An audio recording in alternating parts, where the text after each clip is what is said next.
सत्यनारायण पंचम अध्याय प्रारंभ है, 5वां और अंतिम अध्याय है। इसमें एक राजा से हो जाती है, भगवान का प्रसाद देना छूट जाता है, उसको भी दंड मिलता है।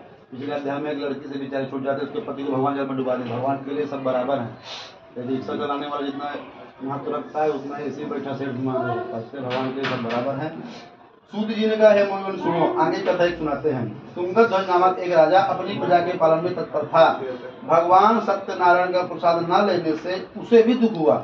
एक दिन राजा ने वन में जाकर बहुत प्रकार के पशुओं का वध किया। उसने वट वृक्ष की छाया में, वट वृक्ष जानते हैं? वट वृक्ष क्या होता है आप बताइए? बरगद का झाड़, इसको बोलते हैं वट वृक्ष, ठीक है ना? वट हे भगवान, तो वही तो पूछा मैं।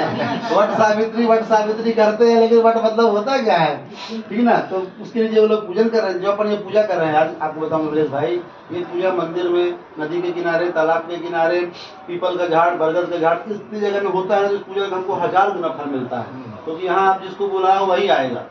अब बाजू वाले को नहीं बुलाओगे तो बाजू में भी पूजा हो रहा फिर भी नहीं आएगा। लेकिन जो 5 जगह बता दिया, मंदिर में, पीपल का झाड़, बरगद का झाड़, कुआं, बावड़ी, तो वहाँ लोग कोई भी आता है, बुलावा वहाँ कोई देखता नहीं है, आगे बैठेगा, प्रसाद कथा पाएगा, कुछ कथा सुनेगा, तो उसके पुण्य से आपको पुण्य होता है। ये बंधन में है, तो भाई तो घर में कर रहे तो घर में ही करेंगे, बता रहा हूँ आपको।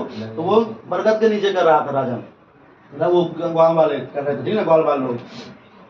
तो वो क्या, वो बंद बातों के लिए गोप ग्वाल भाव का पूजन कर रहे थे। राजा गर्भ के बस में न तो पूजन स्थल के पास गया और न ही सत्यनारायण को नमस्कार किया। फिर भी गोप ग्वाले प्रसाद लेकर राजा के पास आए। प्रसाद राजा के समीप रखकर पूजन स्थल पर लौट गए और प्रसाद ग्रहण किया। राजा ने प्रसाद वहीं छोड़ दिया और दुख भोगा। उसके 100 पुत्र, धन धान सभी नष्ट हो गए।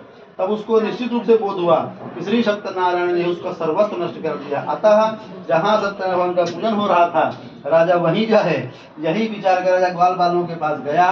राजा ने ग्वालों के साथ विधि विधान से और भक्ति पूर्वक सत्यनारायण का पूजन किया। सत्यनारायण के पास से पुनः धन पुत्र वाला बन गया और इस जीवन में सुख भोग कर अंत में सत्यनारायण के परम लोक में गया। इस परम दुर्लभ सत्यनारायण को जो धारण करता है, फलदायी कथा को भक्तिपूर्वक सुनता है, उसे श्री सत्यनारायण की कृपा से धन धान आदि प्राप्त होते हैं। दरिद्र व्यक्ति धन पाता है, बंदी व्यक्ति का बंधन लग जाता है, भयग्रस्त का भय मिट जाता है। यह निसंदेह सत्य है। व्यक्ति मनोवांछित फल भोग कर अंत में सत्यलोक को पाता है। हे विप्रो, मैंने यह सत्यनारायण की कथा कही, इसके कारण मनुष्य सभी प्रकार के दुखों से छूट जाता है। कलयुग में सत्यनारायण की पूजा विशेष रूप से फलदायी है। सत्यनारायण को कोई काल, कोई ईश्वर, कोई सत्यदेव कहेंगे, कोई सत्यदेव तो कोई सत्यनारायण कहेंगे। अनेक रूप धर ये मनचाहा फल देने वाले हैं।